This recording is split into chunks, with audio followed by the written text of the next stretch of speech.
a fait. Le Seigneur les a... Nous savons que, comme je disais tout à l'heure, il y a cela quelques heures, nous étions pour plusieurs ici, à nos cultes collectifs respectifs. J'aimerais vous féliciter, bravo. Nous avions eu raison de vous faire confiance. Quelques-uns encore sont en chemin, sont sur le point de se joindre à nous. Nous avons déjà commencé et nous allons continuer. Nous allons ouvrir nos chants et chanter au Seigneur, un peu comme hier et avant-hier également. Mais bien avant, il y a plusieurs qui parmi vous, plusieurs qui ne voudraient pas se taire. Il y a des témoignages qui se sont déjà annoncés.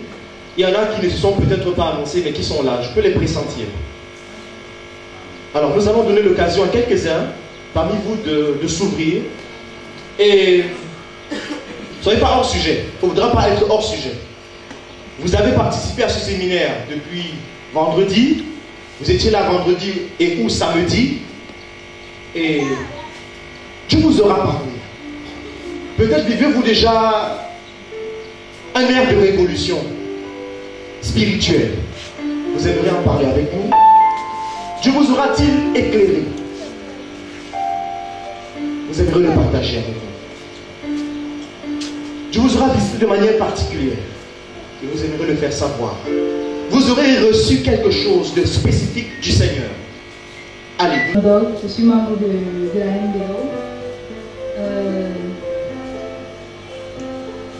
En fait, beaucoup de choses se sont passées de manière étrange dans ma vie et j'aimerais vraiment le partager avec vous.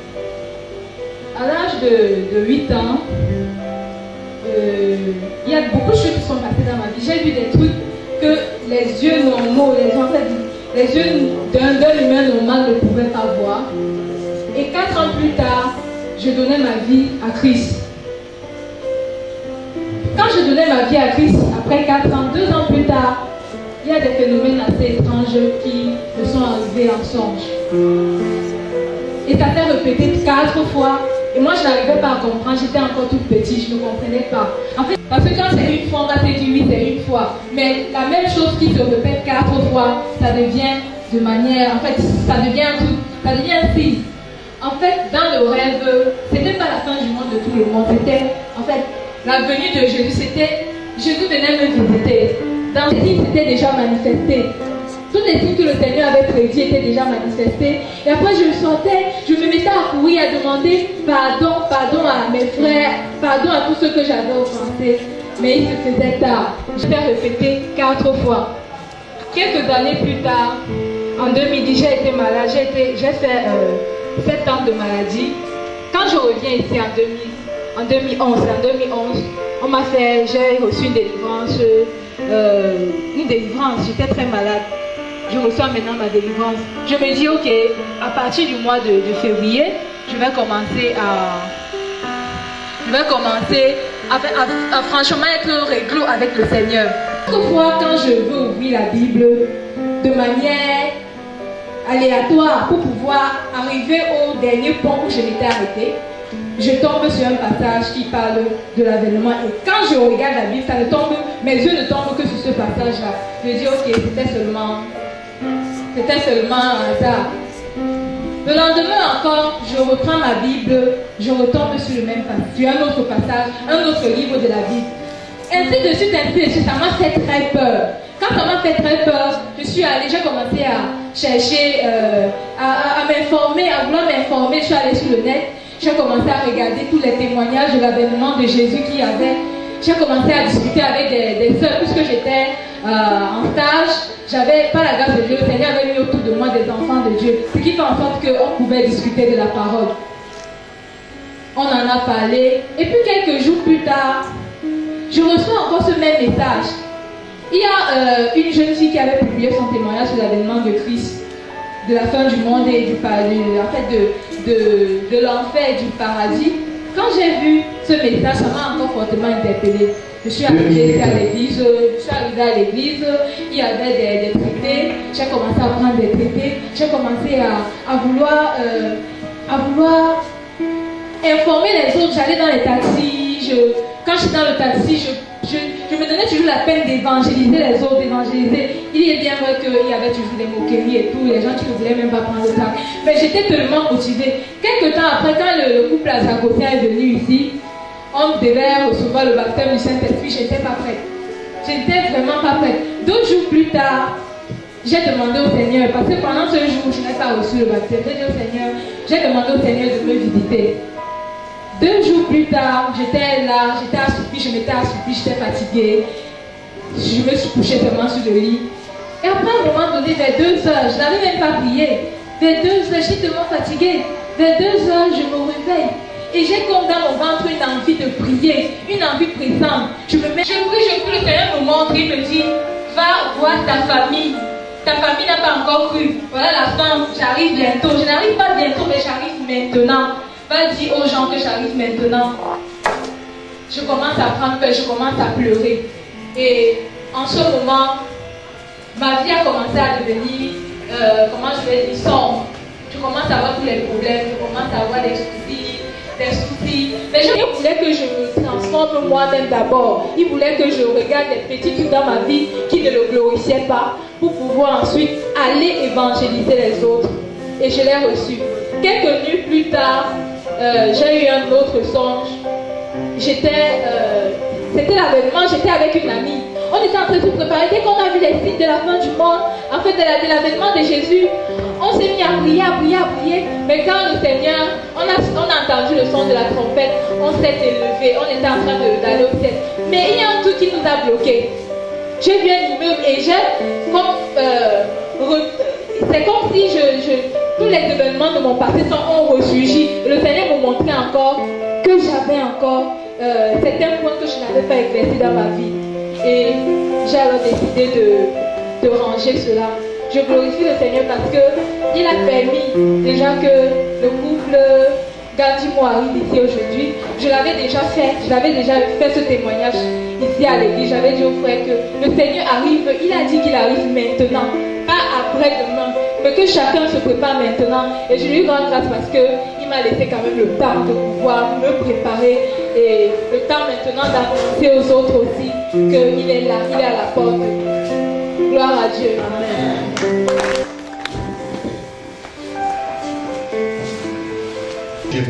Et le Saint-Esprit que nous avons en nous, j'espère que vous l'avez également, à une application scripturaire, donc des Saintes Écritures. Amen. Amen. Voilà, parce que c'est le testament qui nous a que nous nous soumettions scrupuleusement à ce que le Seigneur nous dit dans ce testament qui doit être suivi. Un dernier, c'est fini comme ça, c'est fini. Allez, je ferme cette page. Le séminaire a commencé depuis mardi. Et vendredi, mon époux était ici. Depuis vendredi pas. Vendredi, il est venu dans le séminaire. Dès qu'il est rentré, il a sonné. Je me lève donc pour ouvrir la... Si donc, quitté le lieu de service hier, je me suis rendu d'abord à la maison. Après, je suis arrivé ici. Vraiment, il est temps que nous nous mettons à ses pieds pour vraiment l'adorer. J'ai ma soeur avec qui nous sommes arrivés tout à l'heure. Et hier, je lui faisais part de ça. Donc vraiment, hier, j'étais tellement touché. Nous devons Jésus et nous mettre le couteau. Comment je pense que nous devons choisir le Seigneur. Troisième jour du séminaire, il se poursuit en louange, en adoration au Seigneur pour ouvrir, prédisposer nos intenses. Tout à l'heure, il y a beaucoup de choses à dire. J'invite l'équipe de chant, de louange qui va nos frères et sœurs qui doivent nous conduire dans quelques chants au Seigneur. Prions. On se levait. Et si on se levait, c'est une transfiguration spirituelle. Comme le Seigneur qui était à la montagne. Et pendant qu'il était là, ses vêtements devinrent blancs comme la neige. Et depuis vendredi, alors que nous sommes là assis, de manière inconsciente, nous sommes en train d'être transfigurés. Nos cœurs sont en train d'être épurés. Et un peu comme les premiers païens qui écoutèrent l'évangile par la bouche de Pierre, le Saint-Esprit est en train d'œuvrer profondément en nous. Ce qui s'est fait vendredi, samedi se fera encore ici ce soir. Nous serons spirituellement transfigurés et nos vies ne seront plus jamais les mêmes. J'aimerais qu'on se lève pour recommander l'exposé qui va commencer tout de suite et maintenant. Est-ce qu'on peut se lever s'il vous plaît? Fraîchement, Seigneur, repose sur notre frère pendant qu'il nous parlera de ta part. Est-ce qu'on peut lever nos mains vers le ciel et prier en quelques secondes? 1, 2, 3, nous prions.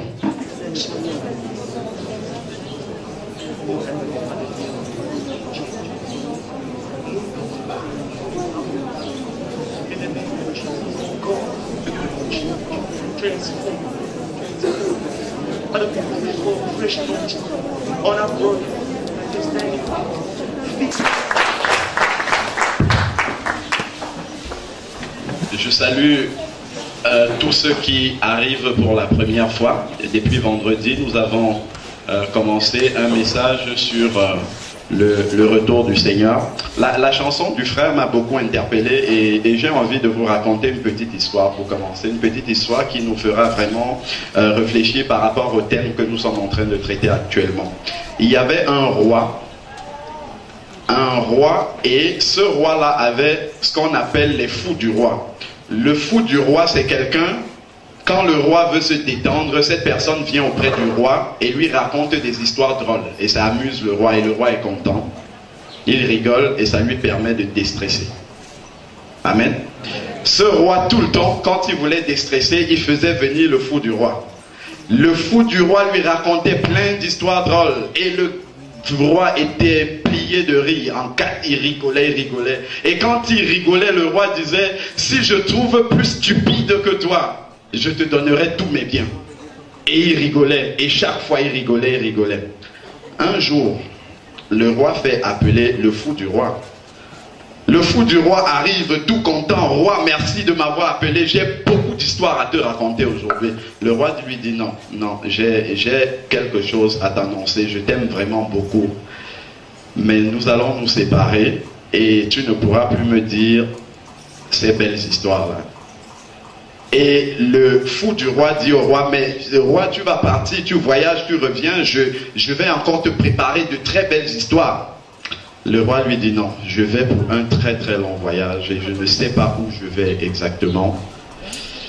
Le fou du roi dit, roi, comme tu vas et qu'on ne va plus se voir, j'espère que tu as donc bien préparé ce voyage, que tu as envoyé plein de victuailles déjà pour t'attendre à la destination où tu t'en vas et que tu as préparé plein d'argent, plein d'or, beaucoup de choses pour le voyage.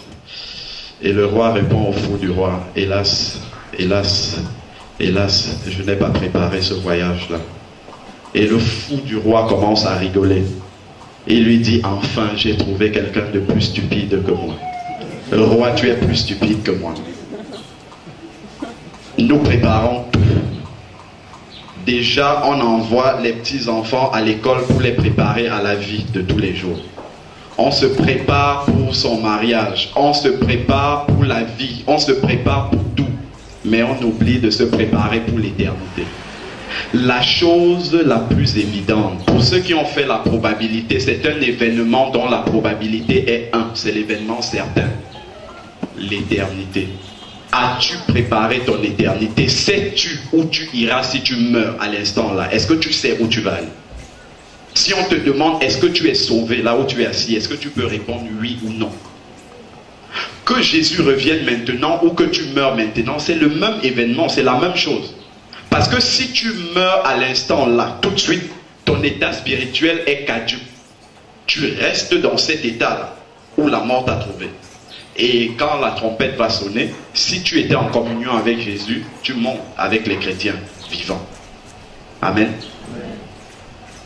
Qu'on vous trompe sur tout, mais qu'on ne vous trompe pas sur votre salut. Parce que l'éternité, c'est une réalité. On peut tout rattraper, mais l'éternité ne se rattrape pas. J'ai écouté sur la terre.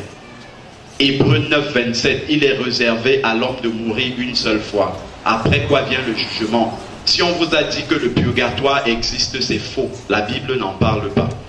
Dès que tu meurs, soit ton esprit monte, retrouver le Père, soit il descend dans les régions inférieures. C'est l'enfer pour l'éternité. L'enfer, c'est pas pour une minute, c'est pas pour 2 jours, c'est pour l'éternité, ça ne se rattrape pas. Et le Seigneur, s'il est descendu personnellement, Dieu s'est manifesté dans la chair d'un être humain, il est descendu vivre ici. C'est pour éviter aux hommes d'aller dans cet endroit-là. Vous savez que dans la Bible, celui qui a le plus parlé de l'enfer, vous savez que c'est Jésus. Nous connaissons simplement Jésus comme un Dieu d'amour. Oui, c'est un Dieu d'amour. Il faut le connaître comme un Dieu d'amour. Mais c'est aussi un Dieu qui dit la vérité. Il n'a rien caché à ses créatures. Le verset le plus important de la Bible, Jean 3,16, qu'est-ce qu'il dit? Dieu a tant aimé le monde qu'il a envoyé son Fils unique afin que quiconque croit, c'est-à-dire n'importe qui, croit en lui, ne périsse point. Dans ce verset plein d'amour, il y a aussi une vérité, le risque de périr. C'est pourquoi je dis, le plus important dans tout ce que nous voyons, les signes, etc., c'est d'être né de nouveau. Parce que si on n'est pas né de nouveau, ne dis pas, mon frère est né de nouveau, donc nous sommes nés de nouveau. Pas du tout, ça n'existe pas. La Bible nous dit que Noé, il en sera de même qu'au temps de Noé. Si les enfants et la femme et les belles filles de Noé ont été sauvées, ce n'était pas parce qu'elles appartenaient à la famille de Noé. Attention, la Bible dit, crois et tu seras sauvé, toi et ta famille. Mais il y a une vérité là-dedans. Ça veut dire que si tu crois, tu amènes la lumière à ta famille. Tu es une lumière qui brille. Mais il faudrait que les membres de ta famille croient dans le message que tu donnes de la part du Seigneur. Celui qui ne croit pas n'ira nulle part. La Bible nous dit dans Luc 17 qu'il en sera de même qu'au temps de Lot. Vous avez vu? Ce n'est pas toute la famille de Lot qui a été sauvée. Il n'y a que 2 de ses filles qui ont été sauvées parce qu'elles ont écouté le message du Père. Mais celles qui étaient mariées à Sodome, Sodome c'est le symbole du péché. Celles qui ont refusé d'abandonner le péché, qui sont restées dans le péché, elles ont été détruites dans la ville de Sodome et Gomorrhe.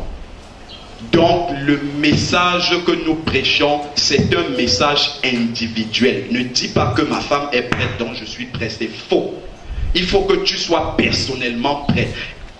Il y a une chose qui tue les êtres humains, c'est le qu'en dira-t-on. Je répète toujours ça. Qu'est-ce que mon voisin va dire? Qu'est-ce que la famille va dire? Qu'est-ce que mon grand-père va dire? Le jour du jugement, le grand-père est lui aussi aligné et il attend son tour. Le grand-père est aussi aligné et il attend son tour. Prends ta décision tout seul. Ça fait 3 jours que j'invite les gens à j'invite de la part du Seigneur les gens à donner leur vie, pas à cette église-ci, pas à la dénomination pentecôtiste ou adventiste. Donnez votre vie à Jésus parce que Jésus est monté seul sur la croix. Le salut est ouvert. Jésus veut donner la vie à tout le monde. Si tu refuses le salut de Jésus, sache que ce que tu fais de Jésus sur la terre, il fera la même chose de toi dans toute l'éternité. Ça, il faut le savoir. C'est pas pour rien que le Seigneur avertit. Donc le qu'en dira-t-on ne compte pas. C'est le qu'en dira-t-il. Il, Jésus. Sachons-le bien. Amen. Amen. Donc, sachez que si quelqu'un veut recevoir le Seigneur, pendant tout le message, je suis disponible à arrêter le message et prier pour que quelqu'un reçoive le Seigneur. À tout moment. Parce que je sais que le message que nous prêchons ici, Jésus peut revenir pendant que je suis en train de prêcher. Compte tenu des signes que j'ai sous les yeux, ils sont tous accomplis. Il n'y a aucun signe qu'on attend. Tous sont accomplis. Amen. Alors, donc, nous évoluons.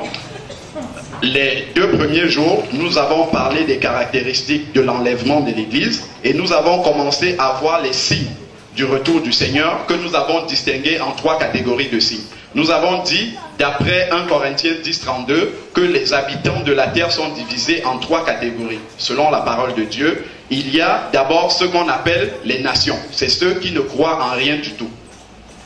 Ensuite, on a l'Église. C'est ceux qui sont nés de nouveau, qui ont donné leur vie à Jésus. Et ensuite, on a Israël. C'est ceux qui sont nés selon la chair, qui sont juifs. Ce sont les 3 catégories. Et nous sommes en train d'étudier les signes du retour du Seigneur sur chacun de ces groupes-là. Et je le rappelle encore, les signes sont tous accompli et en même temps dans les trois groupes. C'est pour ça que nous disons que le retour du Seigneur est imminent. Et comme la sœur a dit, ce n'est pas imminent, c'est maintenant. Amen. Alors, je vais simplement... On a vu des signes chez les nations. Ça a effrayé même les enfants de Dieu. Donc j'ai envie de vous rassurer quand même, un petit peu, avant qu'on puisse avancer. Pour ceux qui sont nés de nouveau, sachez que les signes comme la marque de la bête n'arriveront que pendant la période de la tribulation. Je vais vous donner quelques versets sur lesquels vous allez méditer pour comprendre que la tribulation viendra après que l'Église soit enlevée. Donc les chrétiens, les vrais, n'auront pas à vivre ces 7 années de tribulation. Alors, dans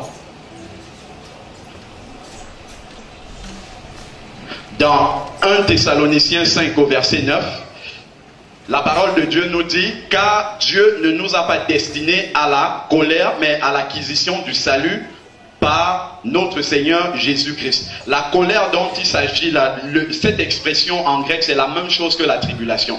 Les chrétiens ne sont pas destinés à la tribulation, mais à l'acquisition du salut en Jésus-Christ.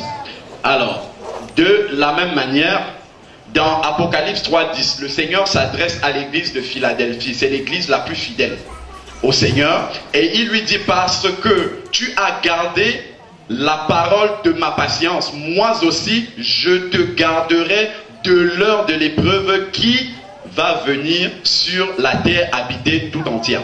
En fait, chaque chrétien a de petites tribulations. Mais ici, il parle d'une tribulation globale qui arrivera sur toute la terre. Il parle de la grande tribulation.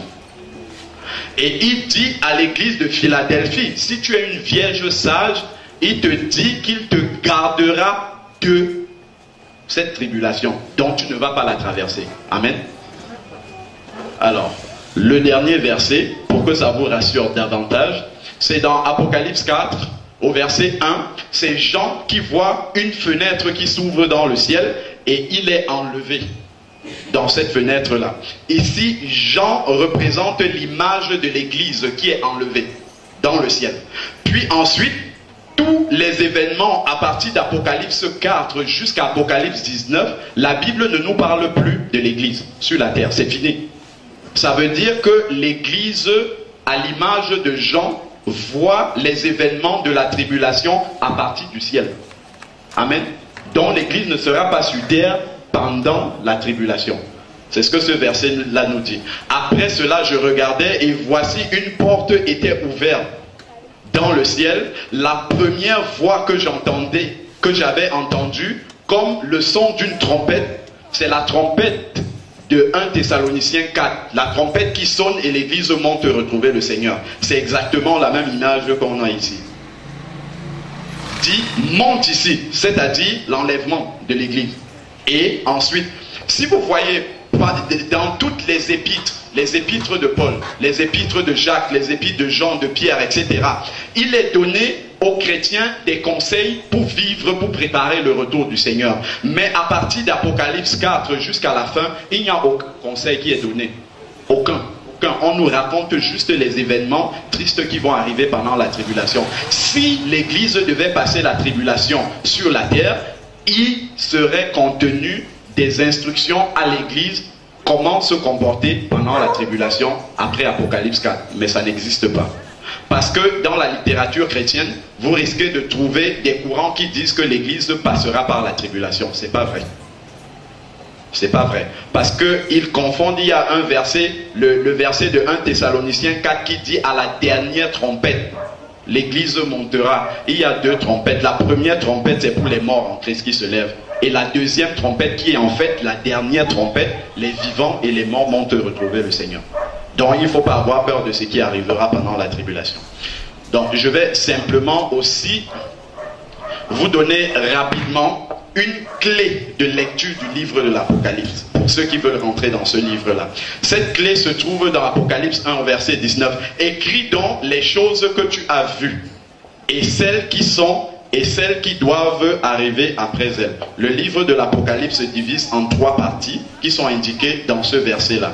Première partie, les choses que tu as vues, c'est le premier chapitre du livre de l'Apocalypse qui décrit la majesté du Seigneur, le Seigneur Jésus. Le premier verset dit révélation du Seigneur Jésus qui lui a été donné par son Père.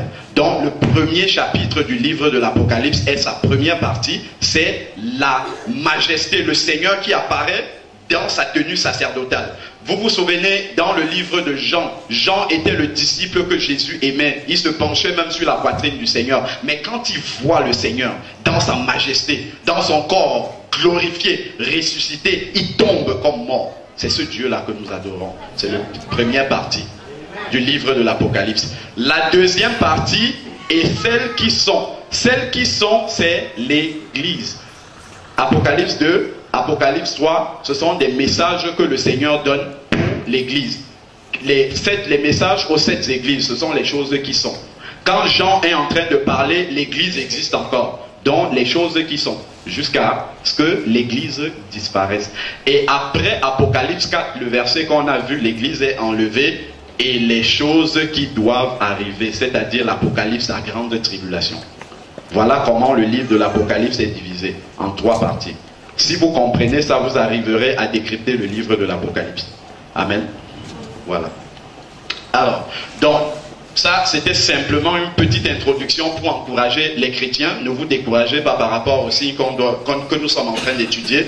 Nous devons plutôt glorifier le Seigneur parce qu'il fait exactement ce qu'il a dit dans sa parole. Donc, nous continuons dans les signes chez les nations. Rapidement, nous avons également des signes religieux. J'ai mis ça dans les nations. Ça ne concerne pas l'Église. Parce que l'Église de Jésus n'est pas une religion. Donc, nous avons les signes religieux également. Dans le domaine religieux, le signe dont il est question, c'est l'œcuménisme. Vous entendez beaucoup parler de ça. C'est le rassemblement de différentes confessions. Les catholiques se réunissent avec les protestants, les bouddhistes, les adventistes, ainsi de suite, et ils font des choses. Dieu n'est pas contre le rassemblement. Mais le rassemblement doit être autour d'une vérité commune qui est la Bible. Si chacun interprète la Bible à sa manière, ça ne va pas. Il faut qu'on ait un seul Jésus. Il y a un seul médiateur entre Dieu et les hommes, c'est Jésus. Il n'y a pas un autre médiateur, que ce soit Marie, les saints ou toute autre chose. Si vous vous réunissez autour de cette vérité, de cette pseudo-vérité-là, vous êtes dans l'erreur, c'est de l'œcuménisme et c'est un signe de la fin des temps. Nous lisons cela dans Apocalypse 13, du verset 7 au verset 8, et il lui fut donné de faire la guerre au sein, on parle ici de l'Antichrist et du gouvernement mondial, pour ceux qui étaient déjà là, et de les vaincre. Et il lui fut donné autorité sur toute tribu, sur tout peuple, sur toute langue et sur toute nation. Voilà. Et tous les habitants de la terre l'adorèrent, ceux dont le nom n'a pas été écrit dès la fondation du monde, dans le livre de vie de l'agneau qui a été immolé. Le terme adorer est un terme religieux. Quand on dit se prosterner, adorer, ça veut dire c'est donner un culte à quelqu'un. Et la Bible nous dit que tous les habitants de la terre donneront un culte à l'Antichrist. Amen. Donc il y a une religion unique qui va arriver, qui est déjà en train de se mettre en place. C'est une religion qui aura pour support une pseudo-Bible dans laquelle on va intégrer un peu de notre Bible, un peu de ce que les adventistes disent, un peu de ce que les témoins disent. Cette Bible-là existe déjà.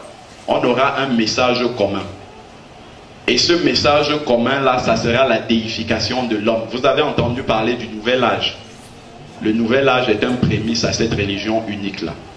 Vous voyez, le christianisme et l'islam sont très proches. Très proches. Et il y a une seule différence entre le christianisme et l'islam. C'est que Jésus est Dieu. Et il y a un prophète catholique, parce que ça existe aussi. Il y a un prophète catholique qui a donné une prophétie selon laquelle ils lui demandèrent, maître, quand cela donc, cela arrivera-t-il, et à quel signe reconnaîtra-t-on que ces choses vont arriver? Vous voyez, lequel signe est au singulier? À quel signe? C'est un peu comme si les disciples demandaient au Seigneur, s'il y avait un seul signe, le plus grand, auquel nous devons reconnaître ton avènement, ça serait lequel? Et voilà ce que le Seigneur répond au verset 8. Jésus répondit, prenez garde que vous ne soyez séduits. car plusieurs viendront en mon nom, disant, c'est moi, le temps est proche. Ne les suivez pas. Le signe le plus grand que le Seigneur a annoncé à son Église pour les derniers temps, c'est la séduction spirituelle. Aujourd'hui, l'Église de Jésus est en plein dans la séduction spirituelle. Pourtant, le Seigneur nous a avertis par rapport à ça. Donc, vous avez vu cette image-là? On a plein de brebis et au milieu, on a une brebis mais qui est un loup en fait. C'est un loup qui s'introduit au milieu des brebis du Seigneur. Donc, le Seigneur dit d'être prudent. Prudent, très très prudent dans la fin des temps. Il vaut mieux être trop prudent, non? Parce que les temps que nous vivons sont des temps difficiles. Alors, acte 2 du verset 17. Dans les derniers jours, dit Dieu, je répandrai de mon esprit sur toute chair. Ça, c'est le jour de la Pentecôte que cela se passe. Je répandrai mon esprit sur toute chair. Vos fils et vos filles prophétiseront. Vos jeunes gens auront des visions. Les vieillards auront des songes. Lui, sur mes serviteurs et sur mes servantes, dans ces derniers jours, je répandrai mon esprit et ils prophétiseront, etc., etc. Une bonne partie de l'Église s'appuie sur ce verset pour dire qu'il y aura un grand réveil dans la fin des temps. Et au nom de l'arrivée de ce grand réveil-là, l'Église baisse la garde. Dès qu'il y a quelque chose qui bouge dans l'Église, on dit attention, le réveil arrive. Dans la parole de Dieu, on a parlé de ça ce matin, il n'y aura aucun grand réveil à l'Église. Je l'ai dit pour ceux qui étaient là.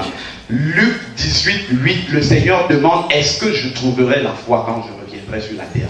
Si c'est une époque à laquelle il y aura le grand réveil, Jésus ne peut pas poser une telle question. C'est la première chose. Au temps de Noé, la Bible nous dit qu'il en sera de même au temps de Noé. Noé a prêché pendant 120 ans. Il y a eu combien de conversions? À peine 7, plus lui-même 8. Donc ce n'est pas une période de grand réveil. 2 milliards de personnes vivaient sur la terre à l'époque de Noé, 8 seulement ont été sauvés. Et la Bible nous dit qu'il en sera de même. Donc, ce n'est pas une période de grand réveil. Faites attention quand on vous dit que quelque part ça bouge, il y a le réveil. Ce que la Bible nous dit, c'est que le Seigneur réveille individuellement les gens. Il y a ce réveil qui existe, mais c'est un réveil, ce n'est pas toutes les nations qui se convertissent en foule, etc. C'est individuellement que le Seigneur prépare ses brebis. Partout, dans les églises, dans les maisons, et ainsi de suite. C'est un réveil individuel qui arrive. Donc il faut faire très attention à ce qu'on vous prêche. On vous dit le réveil arrive, mais faites attention à cela. Alors, un autre verset dont on a parlé aujourd'hui, c'est dans Matthieu 24 au verset 14, où la parole, l'un des signes, c'est que la parole sera prêchée partout. Et les gens pensent que ce verset veut dire que tout le monde se convertira. C'est faux. Ça veut dire que tout le monde entendra l'évangile. C'est tout ce que ça veut dire. Donc, il n'y a pas de grand réveil qui arrive. Alors, Luc, de la même manière, dans Luc 17, au temps de Lot également, il n'y a que 3 personnes qui ont été sauvées. Donc il n'y a pas, et la Bible nous dit qu'il en sera de même.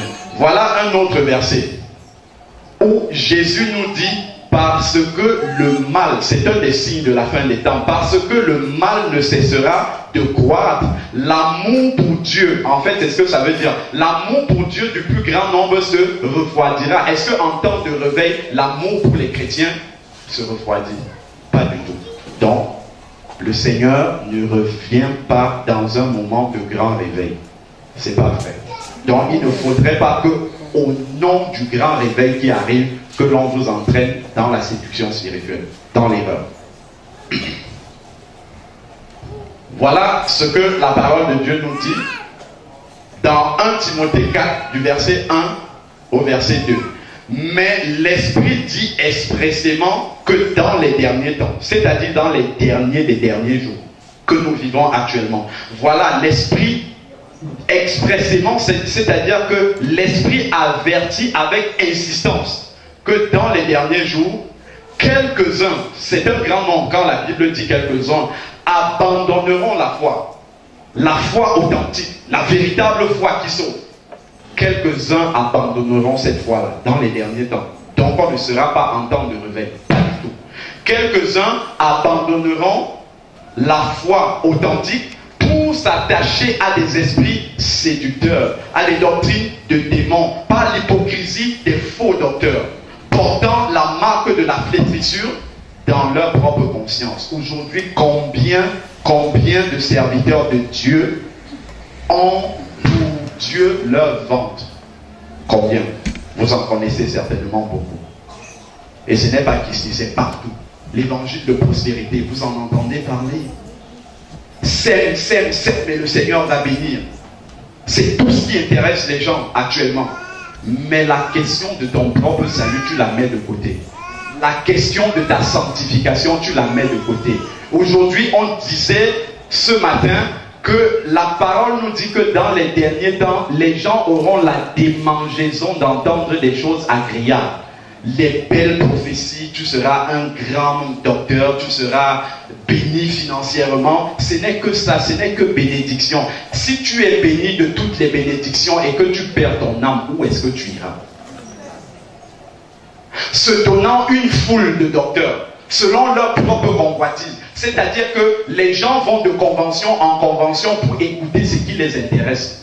Dès qu'on commence à donner des messages qui dérangent, les messages sur le péché, quand on ouvre ce dossier-là, il n'y a plus de Amen, c'est fini. Les gens ne disent plus Amen. Traiter le péché à la racine. Les prédications sur des sujets comme la sanctification, les gens n'aiment pas. On aime les conventions où on parle de guérison, de miracles. Ça attire les gens. Pourtant, le Seigneur dit faites attention. Faites attention. Beaucoup feront des miracles en mon nom. Mais au dernier jour, je dirais, je ne vous ai jamais connu. Ce n'est pas je vous ai connu à un moment et après, je ne vous ai jamais connu. Vous pouvez voir d'authentiques miracles au nom de Jésus, mais qui n'ont pas l'onction de Dieu, ça existe. Il faudrait, le Seigneur dit qu'il veille sur sa parole pour l'accomplir. Un authentique miracle. Dans le ministère Compassion, Dieu merci, on a aussi de vrais miracles. Mais les vrais miracles sont produits par une prédication fidèle à la parole de Dieu. C'est ça qui produit le miracle. Une prédication apostolique. Dans le vidéogramme qu'on était en train de voir, qui est une convention de compassion à San Pedro en Côte d'Ivoire. Pendant que Samuel était en train de prêcher, il y a un fou depuis 12 ans, qui était enchaîné tellement il était violent. Comme les deux Gadaréniens. Tellement il était violent, on l'a amené, on l'a jeté sur une natte. Et pendant que Samuel prêchait, le fou s'est levé. Il s'est levé, il a demandé qu'on lui enlève. Tout le monde le connaissait dans la ville depuis 12 ans. On n'a même pas prié sur lui. Aucune délivrance, juste la parole de Dieu qui entrait. Il a été libéré totalement. Parce qu'on prêchait la vérité. Combien de personnes aujourd'hui sont capables de rester, d'écouter la vérité, de se laisser sonder par la parole de Dieu? Peu de personnes. Mais ceux qui se laissent sonder par la parole de Dieu sont ceux-là qui préparent véritablement le retour de Jésus. Parce qu'ils veulent corriger leur vie. Et ça, on n'en trouve pas beaucoup aujourd'hui. Amen. On a commenté aussi ce verset-là aujourd'hui où Paul avertit Timothée. Sache que dans les derniers temps, il y aura des temps difficiles, des temps périlleux. Les hommes seront égoïstes, c'est-à-dire amoureux d'eux-mêmes. Le moi aujourd'hui dans l'église. Chacun regarde à sa propre bénédiction, à sa propre prospérité. Mon frère à côté de moi, combien de temps d'intercession je passe pour lui? Combien de temps je prends pour appeler mon frère pour savoir si ça va? Non, pasteur, moi, prie pour moi. Tout autour de soi-même. Et le Seigneur dit que la dernière église sera celle de Laodicée. Laodicée veut dire pouvoir au peuple, c'est-à-dire le moi qui est posé sur le trône. C'est ça l'église de la fin des temps. Faisons très très attention. Très très attention à comment est-ce que notre cœur est disposé pour attendre le retour du Seigneur. Parce que quand le Seigneur vient, il ne veut pas savoir si tu as été fidèle dans toutes les réunions. C'est bien si tu viens dans les réunions parce que tu vas recevoir de la part du Seigneur. C'est une bonne chose. Mais ce n'est pas ça qui compte pour le Seigneur. Ce qui compte pour le Seigneur, c'est l'état de maturité du fruit de l'esprit dans ta vie. C'est ça. Vous connaissez bien Galates 5, 22 qui donne les fruits de l'esprit. Où est-ce qu'on est la maturité du fruit de l'esprit dans ta vie. Si selon le Seigneur, ce fruit de l'esprit est mûr dans ta vie, tu montes. S'il n'est pas mûr, tu restes, tu passes la tribulation. Amen. Ça, faisons très très attention. Alors, personnellement, je pense que le grand réveil, celui qu'on attend véritablement, aura lieu après que l'Église soit enlevée. La véritable. Pourquoi? Dans ce passage, Apocalypse 7, du verset 9 à 14. Après cela, je regardais et voici, il y avait une grande foule de personnes que personne ne pouvait compter, de toute nation, de toute tribu, de tout peuple et de toute langue. Et ils se tenaient devant le trône et devant l'agneau revêtu de robes blanches et des palmes à leurs mains, et ils criaient d'une voix forte en disant: le salut est à notre Dieu qui est assis sur le trône et à l'agneau. Et tous les anges se tenaient autour du trône, et les vieillards et les 4 êtres vivants se prosternèrent sur leur face devant le trône, et ils adorèrent Dieu. C'est-à-dire que là, ce sont les gens qui viennent de la grande tribulation. Il le dit dans les versets d'après. Alors là, en disant Amen, etc. Alors, verset 13. Et l'un des vieillards prit la parole et me dit: ceux qui sont revêtus de robes blanches, qui sont-ils et d'où sont-ils venus? Je lui dis: mon Seigneur, tu le sais. Et il me dit: ce sont ceux qui viennent de la grande tribulation. Ils ont lavé leurs robes et ils les ont blanchis dans le sang de l'agneau. Ceux qui viennent de la grande tribulation sont tellement nombreux qu'on ne peut pas les compter. C'est là qu'aura lieu le grand réveil, quand l'Église sera enlevée et que ceux qui seront restés sur la terre se rendront compte que l'enlèvement de l'Église était une réalité. Là, les gens vont se convertir au Seigneur Jésus. Mais il faudra payer de leur vie à ce moment-là. Là, il y aura un nombre qu'on ne peut pas compter. Mais souvenez-vous, parmi ceux qui sont enlevés, il en sera de même qu'au temps de Noé, 8 seulement. La parole de Dieu nous parle aussi des vierges sages. Il y en avait 10, 5 seulement ont été enlevés. Les 5 autres sont restés. Là, on est dans un nombre fini. Mais ici, on est dans un nombre incalculable, incontable. Le grand réveil, c'est après l'enlèvement de l'Église. C'est pendant la tribulation que le grand réveil aura lieu. Puissions-nous être parmi ceux qui seront enlevés. C'est ça qui est important. Il faut partir. Il ne faut pas rester sur la terre. C'est pour ça que c'est un grand privilège pour nous tous d'écouter ce message. Donc, il est impératif, pendant les derniers temps, que chacun de nous puisse exercer son discernement spirituel. Parce que ce qu'il faut savoir, c'est que le plus important, on entend souvent les gens dire ça, le plus important c'est que je sois sincère dans ma foi.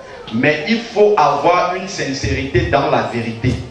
Si je crois sincèrement en quelque chose qui est faux, je vais quand même à la perdition. Mais le Seigneur fait tout par son esprit pour nous ramener sur le droit chemin. Son bâton et sa roulette. Donc il faut savoir discerner la vérité parce que tout le monde a la Bible.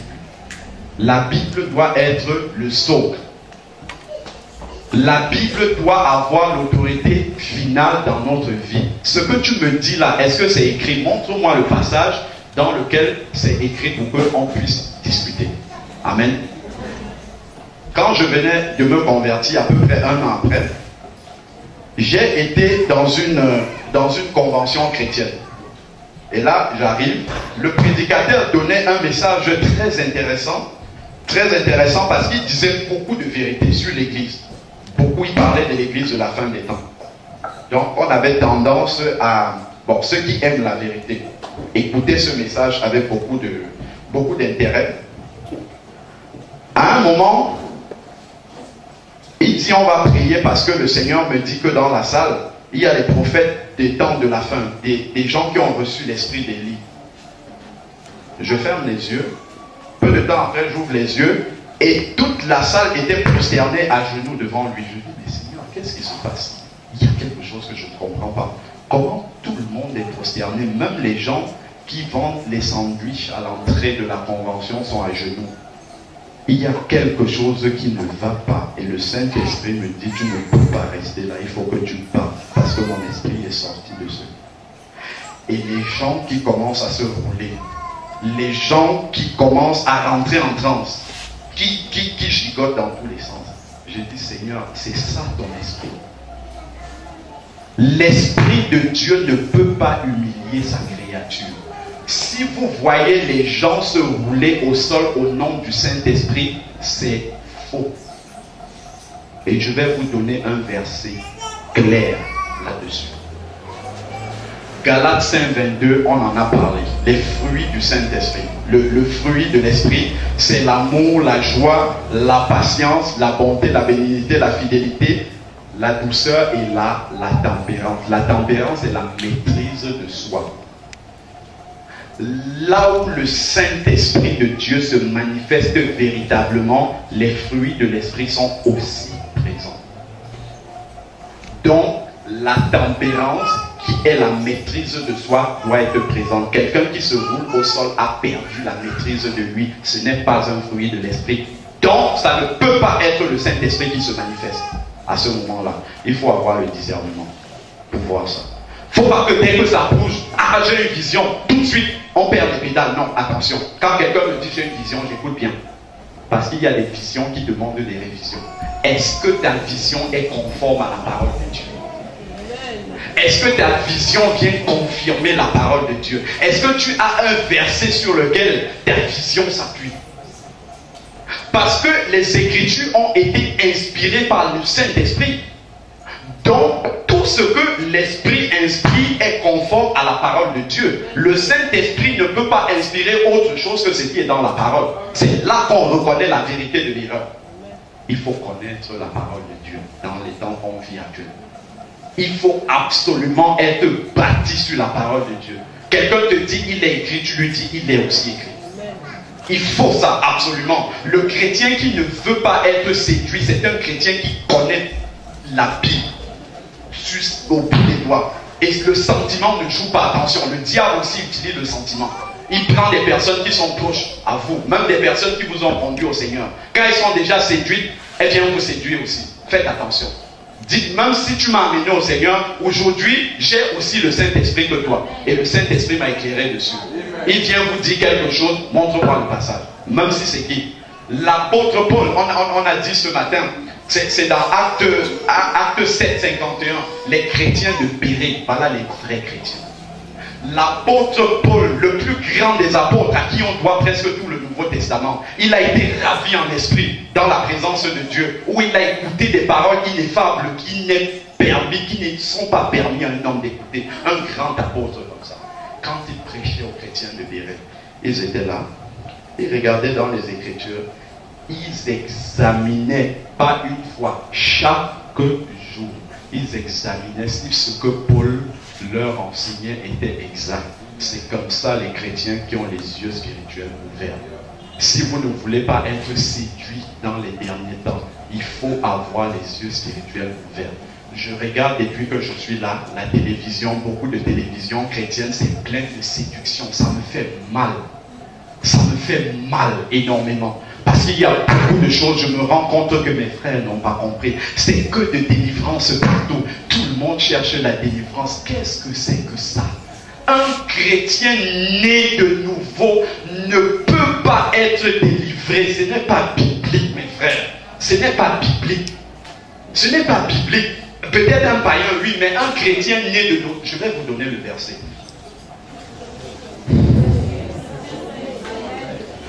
Oui, déjà 2 Corinthiens 5, 17. On va les lire ensemble, je ne l'ai pas dans la présentation. Alors, dans 2 Corinthiens 6 au verset 14. Ne formez pas avec les incroyants un attelage disparate. Car, quelle association y a-t-il entre la justice et l'iniquité? Ou quelle communion y a-t-il entre la lumière et les ténèbres? Et quel accord y a-t-il entre Christ et Bélial? Quel accord y a-t-il entre Christ et Bélial? Quelle part le croyant a-t-il avec le non-croyant? Vous voyez comment il amène le sujet? Je ne sais pas si vous voyez. On va le commenter. Quel contrat d'alliance entre le temple de Dieu et le temple des idoles car nous sommes le temple du Dieu vivant. Quand tu nais de nouveau, selon l'Esprit de Dieu, le Saint-Esprit vient habiter en toi, tu es le temple du Saint-Esprit. Le verset qu'on vient de dire, le lire, dit que les idoles, c'est-à-dire ce que les gens appellent les démons, ne peuvent pas cohabiter avec le Saint-Esprit. Ce qui fait en sorte que les gens sont encore possédés, c'est parce qu'ils ne sont pas nés de nouveau. C'est tout. C'est tout ce qui explique ça. Ils n'ont pas expérimenté une véritable conversion. Parce que la véritable conversion tranche avec le passé. Il faut prendre le temps dans la repentance. C'est ça, c'est la repentance qui coupe les liens avec le passé. Si on passe vite fait sur la repentance, vous verrez que effectivement le Saint-Esprit ne sera pas pleinement en vous et vous pourrez continuer à être habité par tous ces esprits-là. Le véritable remède pour ce qu'on appelle la délivrance pour les chrétiens, la délivrance, c'est un soulagement passager parce qu'après la souffrance demeure. La véritable solution que la Bible enseigne, c'est la repentance. C'est ça qui est la solution radicale. Quand on voit par exemple Ananias et Saphira, Pierre aurait pu dire, puisque vous avez vendu et que vous mentez au Saint-Esprit, venez, je vais vous délivrer. Parce que vous avez un esprit de cupidité. Est-ce que c'est ce qu'il a dit? C'est pas ce qu'il a dit. Quand Paul arrive à Corinthe et qu'on lui dit qu'il y a quelqu'un qui couche avec sa belle-mère, est-ce qu'il dit, viens, tu as un esprit d'adultère? Pas du tout. Le fait de pratiquer la délivrance chez les chrétiens amène à marcher dans la chair. Parce que le chrétien ne veut pas se remettre en question. Il préfère en faiblesse aller voir le pasteur. Pasteur, délivre-moi de telle chose. Alors que le Seigneur lui dit, réponds-toi de cette chose-là. Et dans la plupart des cas, quand on pratique la délivrance, lisons dans, c'est juste à côté, Galates 5, 19.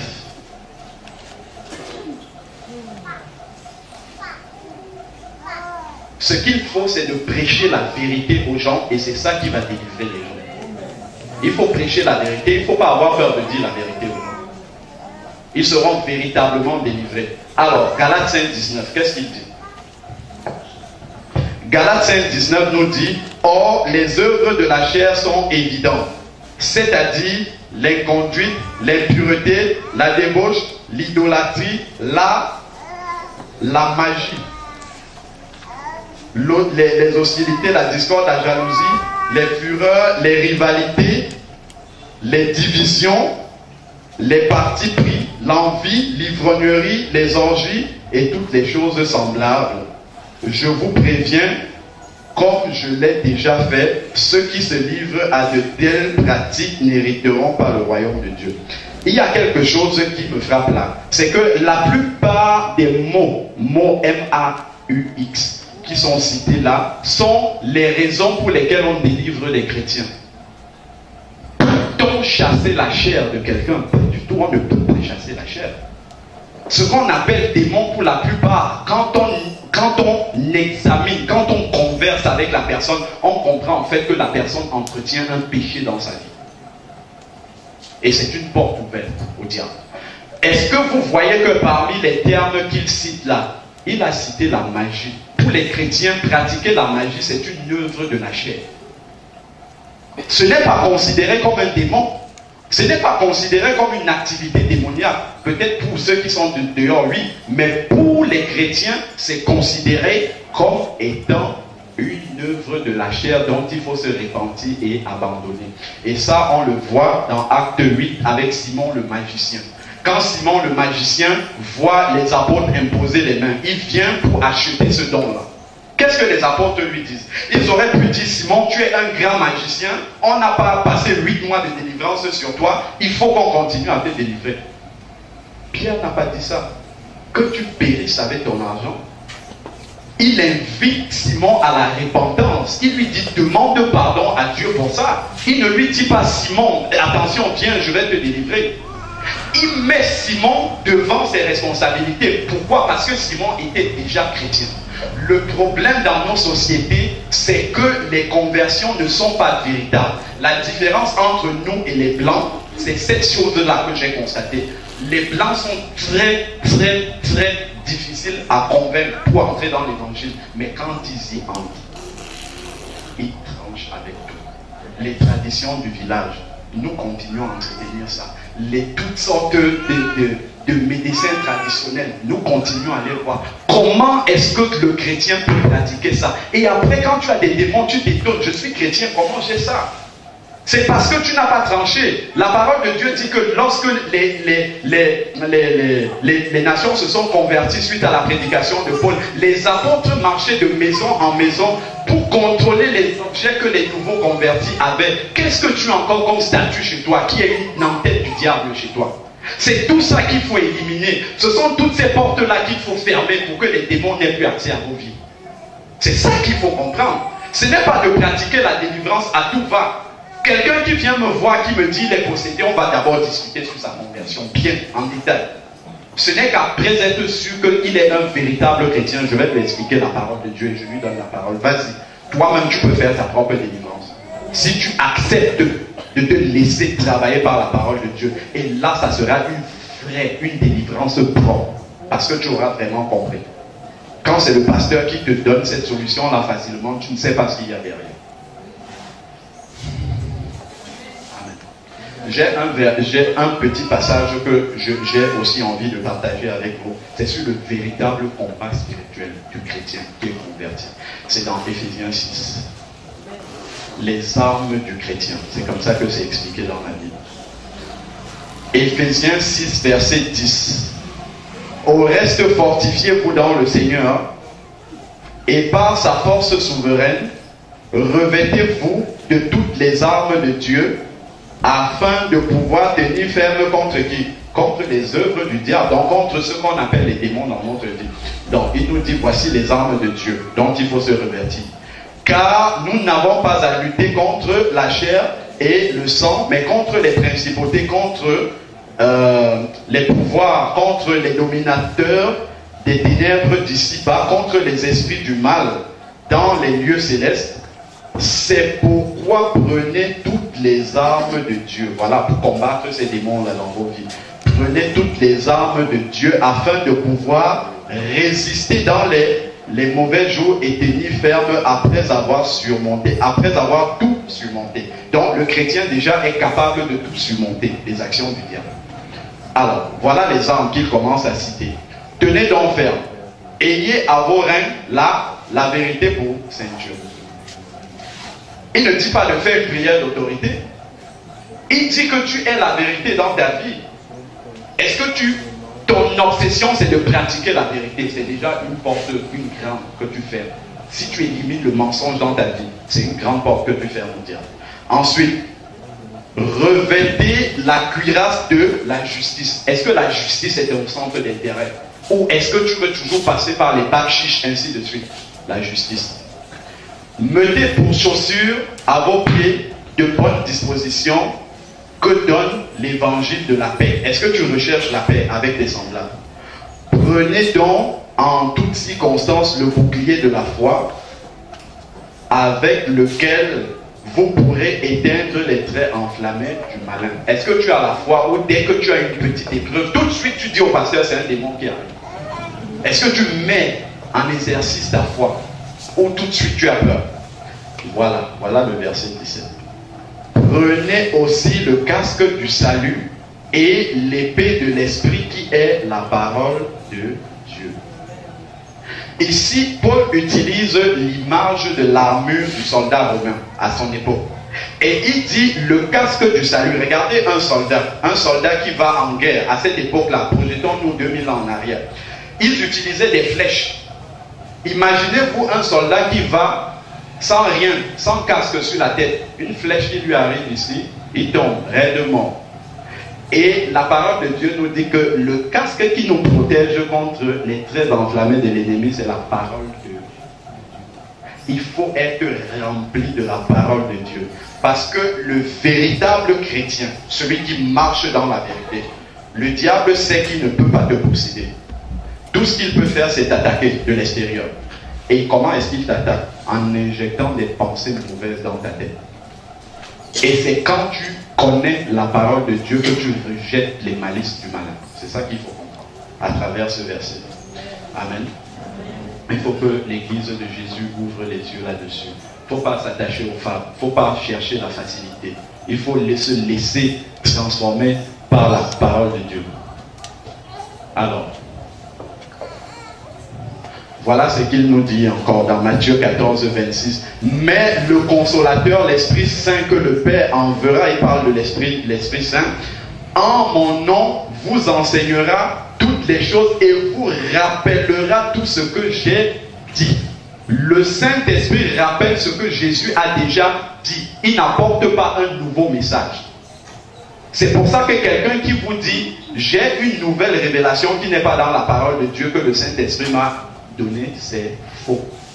Parce que le Saint-Esprit rappelle. Il n'a pas un message qui lui est propre. Il rappelle ce que Jésus a déjà dit. C'est pour ça que les messages qui viennent du Saint-Esprit doivent confirmer la parole de Dieu. Ça, il faut vérifier.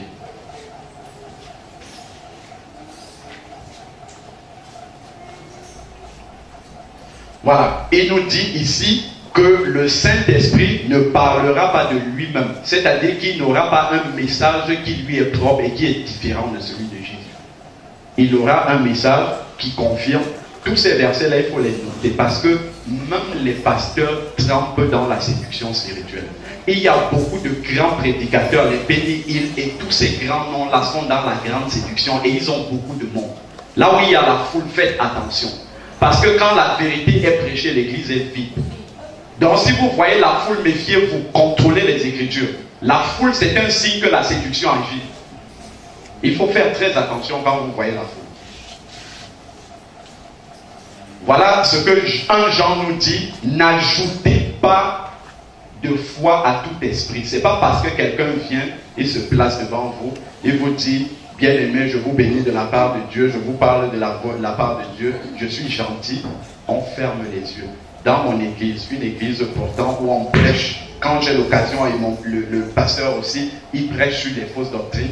Un frère vient très gentil, un pasteur qui venait de Martinique, il prêche la parole de Dieu et il dit que votre destinée est dans les étoiles, dans le ciel. Il donne des versets de l'Ancien Testament et les gens, amen, ils se lèvent. Ah oui, sachez que dans le monde des ténèbres, on envoie des objets pour attaquer votre destinée dans les étoiles. Les chrétiens sont là, amen, amen. 2 semaines après, quand je vois ça, je sais que c'est la séduction qui est en train d'agir dans l'église. Je prie pour mes frères qui sont là. 2 semaines après, il y a un autre pasteur qui vient, qui apporte un message et qui dit, sachez que Jésus vous a transporté dans les lieux célestes en Christ. Votre destinée est entre les mains de Jésus. Ça ne peut pas être dans les étoiles. Les mêmes chrétiens, oh amen, alléluia, les mêmes. C'est-à-dire qu'ils ne se rendent même pas compte qu'entre les deux messages, il y a une différence. C'est là qu'on voit vraiment, les chrétiens sont assis, mais les yeux sont fermés. Et ça fait mal. Ça fait mal. Entre les deux messages, ils ne se rendent pas compte de la différence. Ce sont les temps dans lesquels nous vivons actuellement.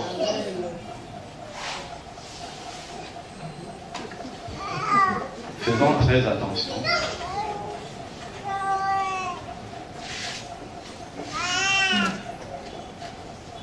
Alors, ensuite, le deuxième signe, c'est l'apostasie. L'apostasie, c'est l'éloignement de la vérité. C'est un peu dans le même terme que, dans le même sens que la séduction spirituelle. Je vous donne simplement le verset, on ne va pas le relire, qui nous parle des faux prophètes qui viennent avec un langage mielleux, on a suffisamment parlé dessus, et qui nous entraînent dans la séduction, il faut se méfier. Voilà. Ensuite, voilà un verset qui m'intéresse beaucoup. Regardons-le ensemble. 2 Corinthiens 5, 11, de 3 à 4. Toutefois, de même que le serpent séduisit Ève par sa ruse, je crains que vos pensées, parce qu'il sait que c'est dans la pensée que le diable attaque. C'est pour ça qu'il prévient les chrétiens. Il dit, je crains que vos pensées ne se détournent de la simplicité de Christ. L'évangile est très simple, mais les hommes le compliquent. Et ceux qui tombent dans le panneau, c'est ceux qui ne connaissent pas les Écritures. Amen. Car si quelqu'un vient vous prêcher un autre Jésus, donc c'est possible que j'ai la Bible ouverte, que je vous parle de Jésus, pourtant je vous prêche un autre Jésus. un autre Jésus. Ça existe de prêcher un autre Jésus. Donc ce n'est pas parce que quelqu'un vous parle de Jésus qu'il vous parle du vrai Jésus de la Bible. Il faut que vos Bibles soient ouvertes pour vérifier. Même ce que moi-même je vous enseigne, il faut vérifier dans les Écritures. C'est pour ça que je ne dis rien sans appuyer par un verset biblique. Parce que je sais que c'est important en ce moment. Il devrait y avoir des chrétiens de béret dans la salle pour vérifier tout ce qu'on enseigne. Amen.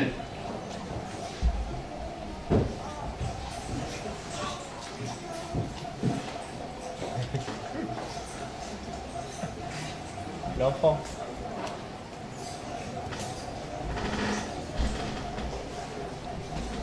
Évitez la séduction spirituelle.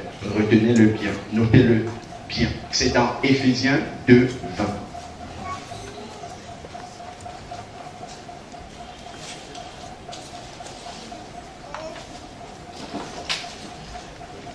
Il dit que l'Église est bâtie sur Jésus, les apôtres et les prophètes. Si vous arrivez quelque part, vous entendez un message, vous voyez pratiquer quelque chose, posez-vous la question, est-ce que Jésus et ses apôtres ont enseigné ce que vous entendez? Si Jésus l'a enseigné, gloire à Dieu, soyez bénis mes frères. Si Jésus ne l'a pas enseigné, vous rejetez, point barre, c'est tout. Montre-moi où ce que tu me dis là, Jésus a enseigné. Où est-ce qu'il a pratiqué ça? Est-ce que Jésus l'a pratiqué après être monté à la croix? Est-ce que l'accomplissement du sacrifice à la croix avait déjà lieu? Attention à ce que Jésus a prêché avant de monter sur la croix et après.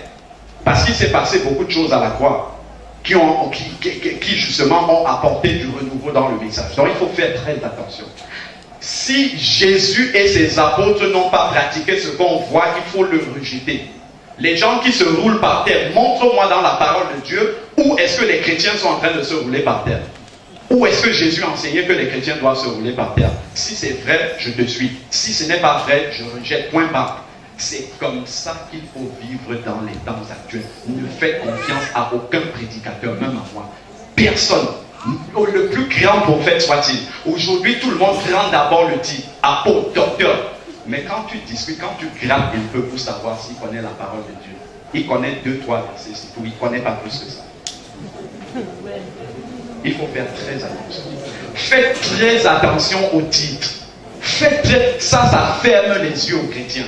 Quand on dit c'est le grand apôtre tel, c'est le grand évangéliste un tel, la petite brebis qui voit dans sa Bible, elle voit que ce qu'on fait là, c'est pas écrit, mais elle a peur. Parce que c'est un grand apôtre. Jésus dit, ne les suivez pas. Vous avez entendu parler de la vague de riz de Toronto? Voilà. C'est un prédicateur, c'est Rodney Howard, c'est un prédicateur sud-africain qui dit que quand il était en train de prier un jour, le Saint-Esprit l'a saisi d'un rire dont il ne pouvait pas se maîtriser. Et il a commencé à rire aux éclats et il tombe et il dit c'est le rire du Saint-Esprit. Et quand les gens lui disent mais où est-ce que tu as vu ça dans la parole de Dieu? Il va dans l'Ancien Testament. Il dit mais regardez, lorsque le Seigneur a dit à Sarah qu'elle aurait un enfant à 90 ans, elle a ri, c'était le rire du Saint-Esprit. Pourtant, nous savons tous que c'était un rire d'incrédulité. Mais il a entraîné beaucoup de personnes dans le rire de Toronto. De grands pasteurs, de grands prédicateurs sont tombés dans cette fausse doctrine. Parce qu'on disait c'est la fin des temps. Le Seigneur répand son esprit. On a vu le verset de Joël. Sur toute chair, le Saint-Esprit peut maintenant faire tout ce qu'il veut, même ce qui n'est pas dans la parole. Et les chrétiens ne contrôlent pas. Le Seigneur a dit ne les suivez pas. De la Suisse là-bas, il y a des avions entiers de prédicateurs et de chrétiens qui sont allés recevoir l'imposition des mains de ce type-là et qui ont ramené cette séduction là en Europe. En France, les chrétiens tombaient aussi et se roulaient par terre. Et personne n'a le discernement pour dénoncer ça. Mais le Seigneur a dit à Timothée, garde le bon dépôt, lutte jusqu'à la fin pour la saine doctrine, pour que cette doctrine-là ne soit pas corrompue.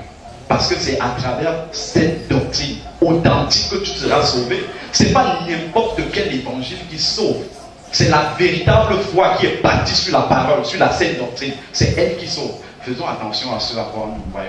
Je vais vous montrer justement une vidéo sur la séduction de Toronto. Pour plusieurs qui ne connaissent pas de quoi il s'agit, vous verrez ce qui se passe là, c'est dans une église évangélique charismatique où les gens exercent les dons spirituels, de parler en langue et tout ça, ils exercent ça là-bas. Mais on a aussi cette séduction-là qui s'est passée.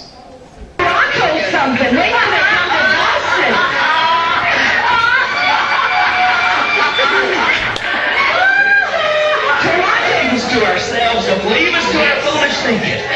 Lord, we want all that you have, all that you have. Yes. And Lord, if it blows our little minds, let them be blown. Father, we want all of what you have, all of what you have. We thank you. Hallelujah. Hallelujah.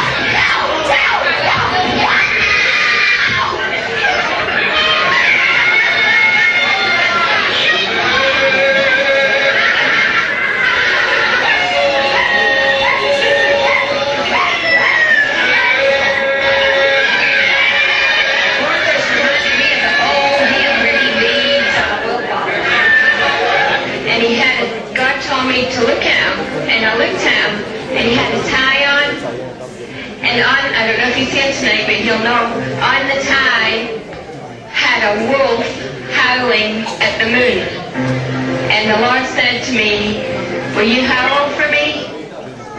I said, don't ask me to do that, Lord. He said, if I ask you, will you do it?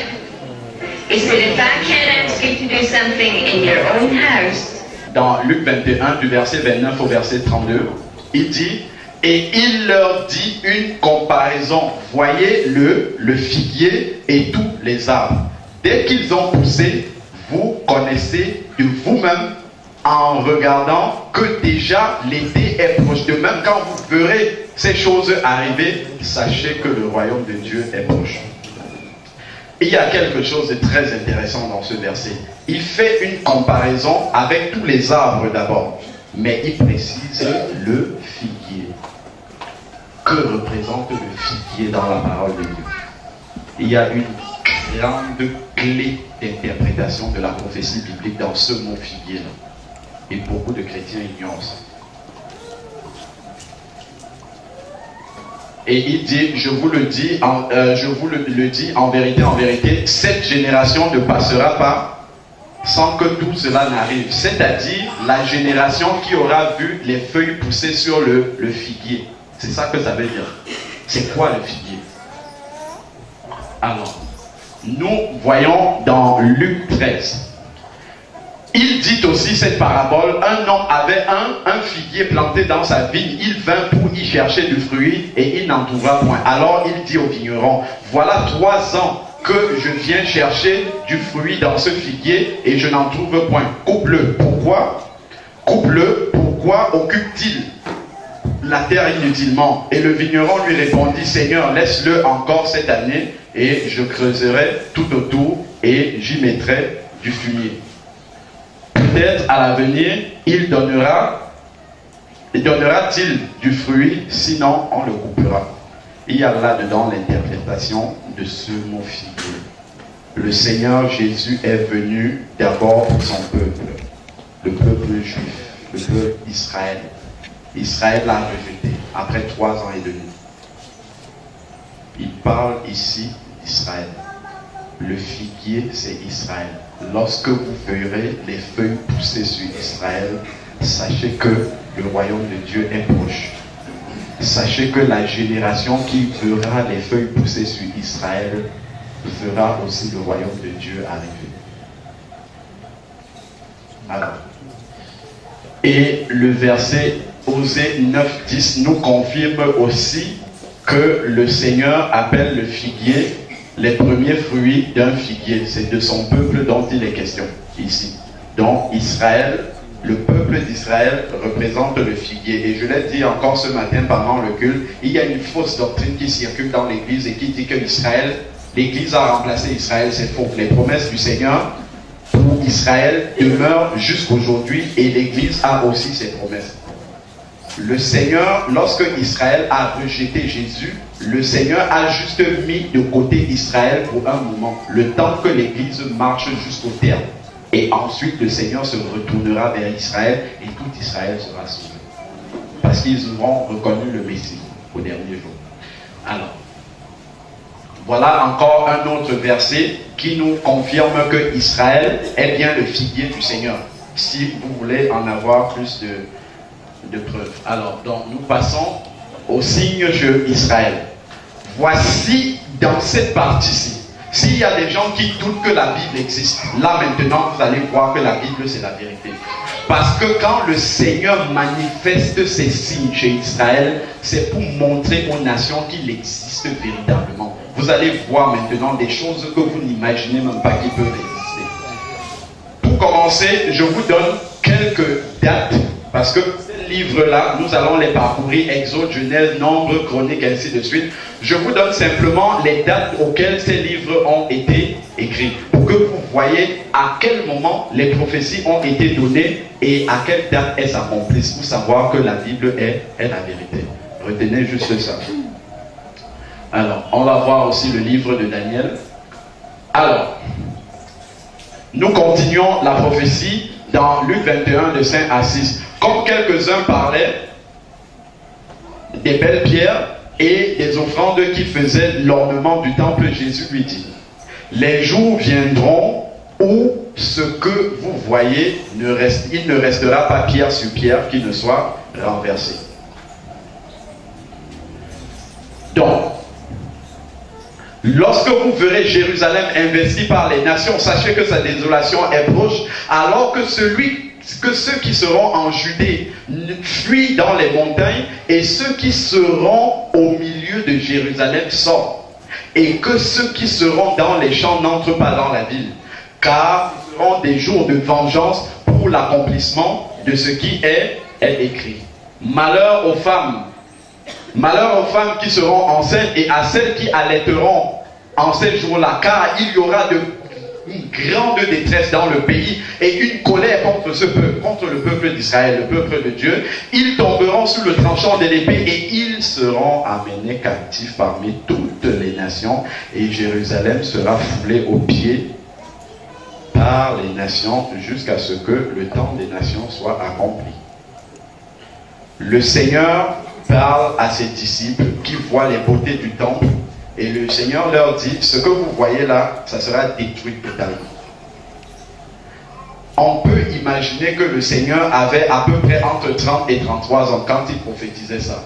En l'an 70, ce que le Seigneur a prophétisé s'est accompli pour de vrai. Il y a eu une révolte juive contre l'occupant romain, et le temple juif, le deuxième temple, après le temple de Salomon, il y a eu un deuxième temple qui a été construit, ce qu'on appelle le temple d'Hérode. Il a été détruit effectivement. Et les Juifs ont été dispersés dans toutes les nations, ce qu'on a appelé la grande diaspora. C'est pour ça que dans tous les pays du monde, vous trouvez des Juifs qui sont originaires de là. Et on a des éléments historiques. Ça, c'est un fait historique. On peut laisser la Bible, on prend les livres d'histoire pour vérifier que cette prophétie de Jésus s'est accomplie. Je vais vous montrer quelques éléments. Donc là, alors, quelques éléments historiques. L'armée romaine qui a détruit Jérusalem en l'an 70, ça s'est passé sous la conduite d'un général romain qu'on appelle Titus. Actuellement, si vous allez à Rome, il y a un monument qu'on appelle l'Arche de Titus. Ce qu'il faudrait savoir, c'est que Ézéchiel 37 au verset 21 nous dit la chose suivante. Et tu leur diras: ainsi parle l'Éternel, voici, je prendrai les enfants d'Israël du milieu des nations où ils sont allés et je les rassemblerai de toutes parts. Et je les enverrai dans leur pays. Je ferai d'eux une seule nation.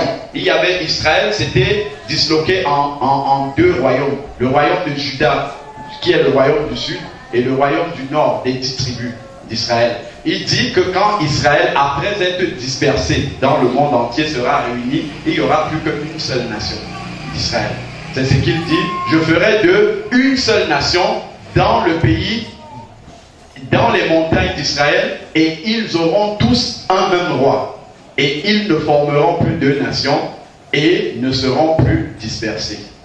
Ça, c'est ce que Ézéchiel nous dit. Ézéchiel nous dit en fait que après la dispersion des Juifs dans les nations, le Seigneur à la fin des temps, parce que ce verset se rapporte à la fin des temps, il rassemblera le peuple d'Israël de toutes les nations où Israël s'est dispersé et il les ramènera sur leur terre, dans leur propre pays.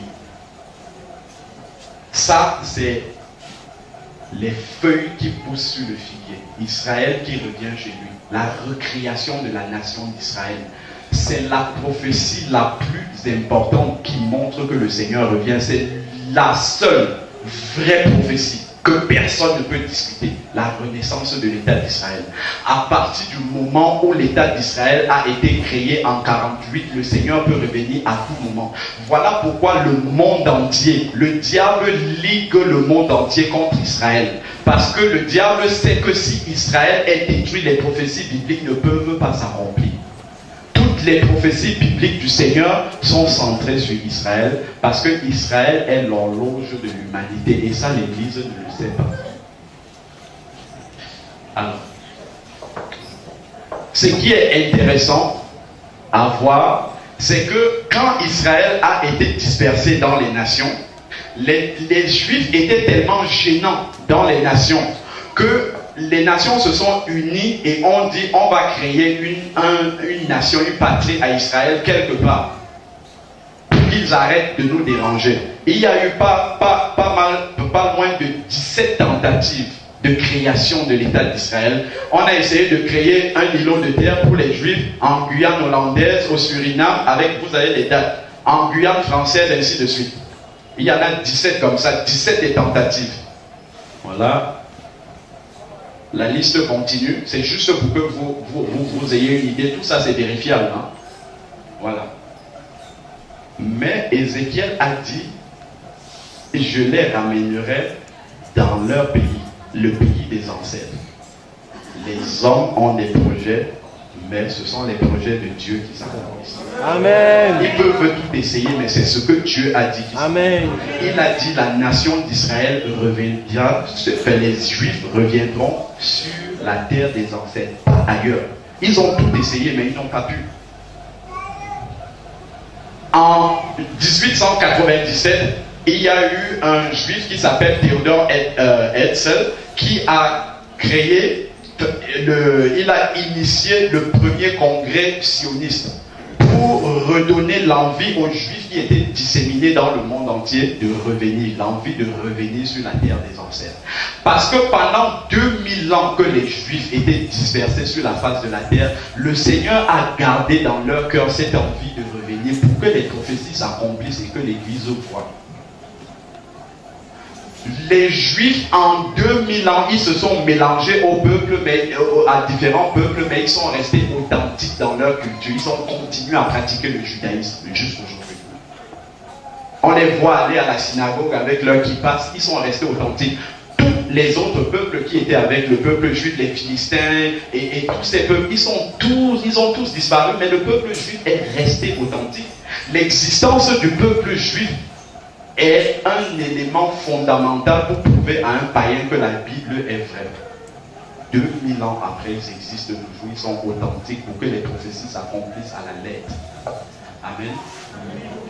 Alors, donc, et de 1914 à 1918, voilà comment le Seigneur a opéré miraculeusement pour que la nation juive soit créée. Il y a un juif qui s'appelle le docteur Shem Weizmann. Je crois que j'ai une image de lui. Ce docteur-là, il est docteur en chimie. Il a fait une découverte. Il a découvert la poudre à canon et il a permis aux Alliés de remporter la guerre. Et quand on lui a demandé qu'est-ce qu'il voulait en cadeau, en récompense, il a dit la création d'un foyer juif en Palestine, c'est-à-dire dans leur pays.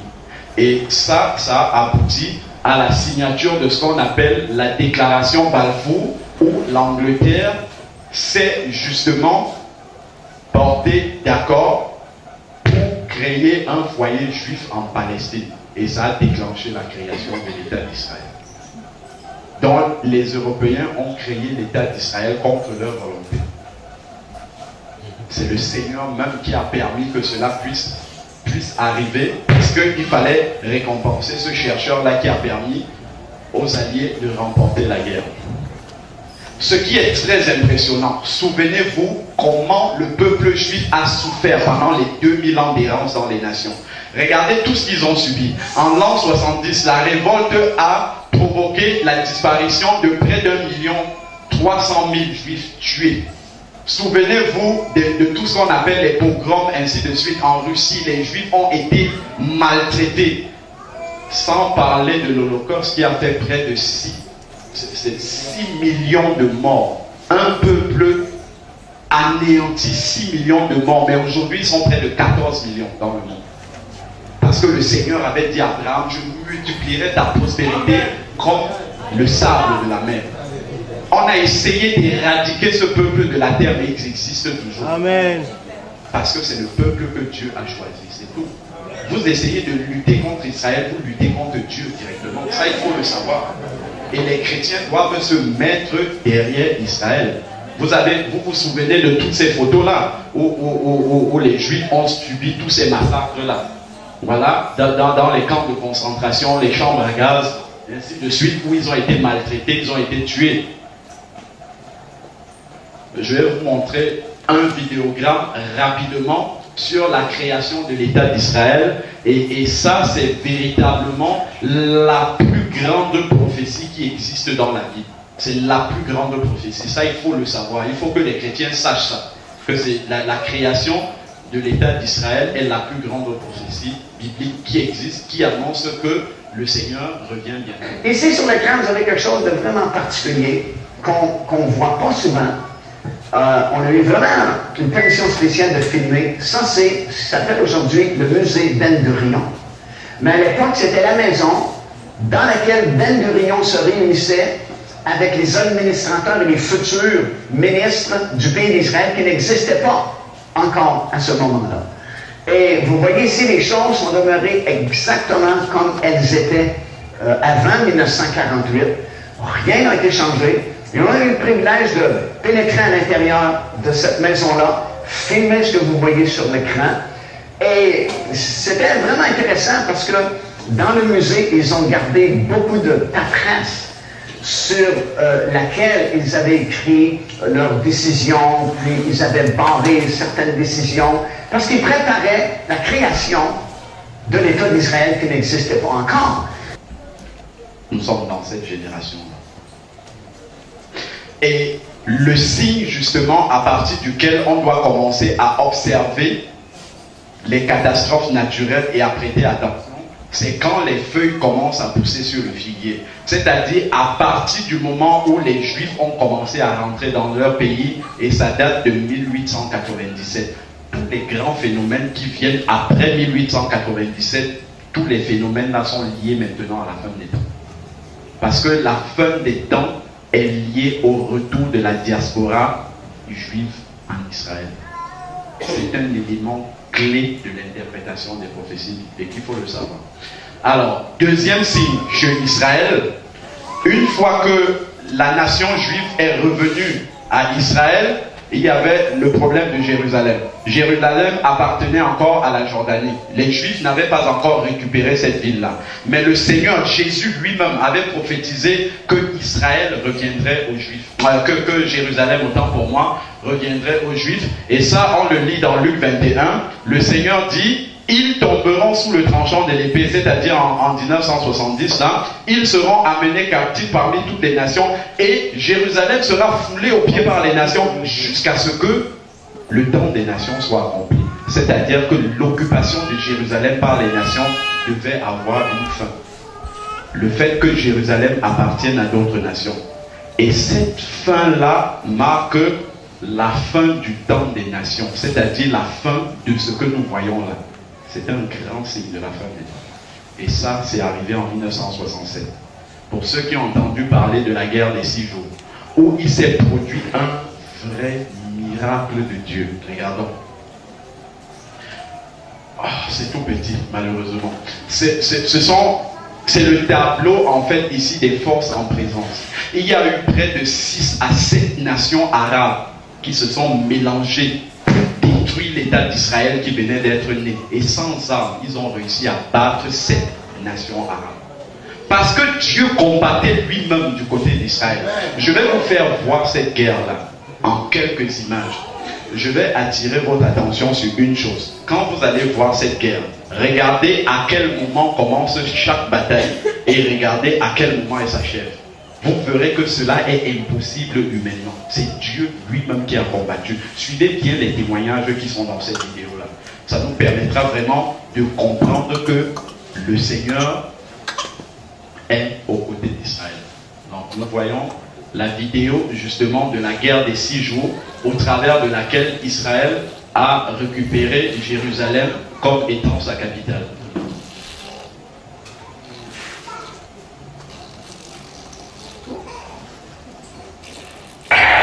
Le 5 juin 1967, Israël est entouré de toutes parts et la guerre commence. Le front égyptien, jordanien, irakien, l'Arabie Saoudite, des guerriers issus des terroristes palestiniens, le front syrien et le front libanais. 7h46, les avions de l'armée de l'air attaquent les aéroports dans le Sinaï en Égypte et en moins de 2 heures, 450 avions ennemis sont détruits.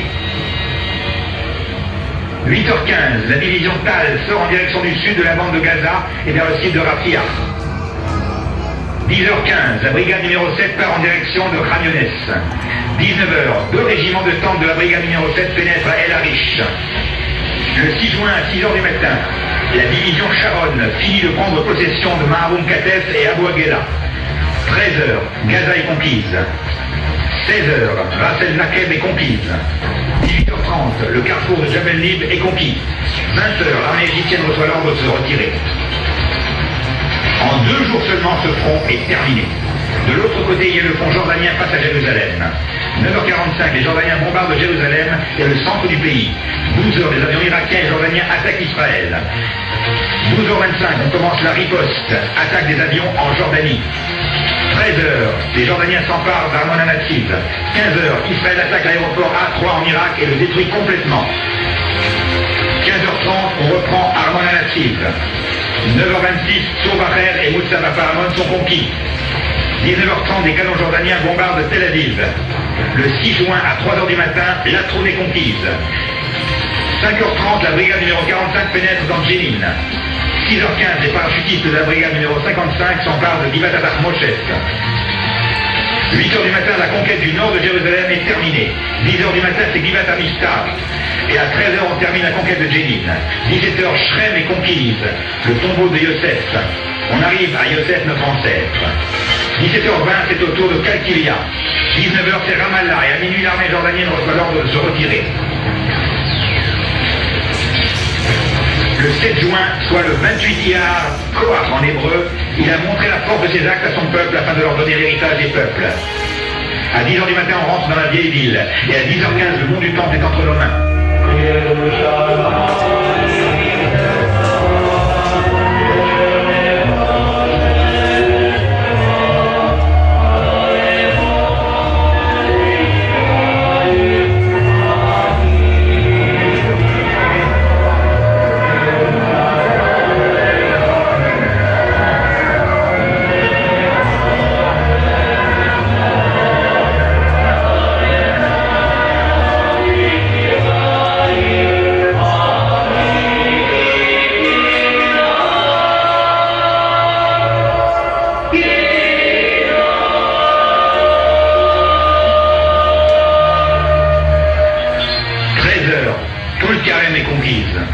À midi, le combat est terminé. Que faire maintenant? On reçoit l'ordre de se diriger vers le Gush Etzion et à 18h, Gush Etzion est conquise. À 19h30, Jéricho est conquise. Remarquez bien, à 9h45, le front jordanien a commencé et à 10h15, le mont du Temple est déjà entre nos mains. Après 24h30, comment un peut-il poursuivre 1000 et 2 mettre ensuite 10 000? En 3 jours, la vieille ville, Tulkarem et Shrem sont entre nos mains. On commence la semaine avec une guerre et mercredi, presque tout est entre nos mains. On reçoit l'ordre de conquérir Hebron à 6h du matin et à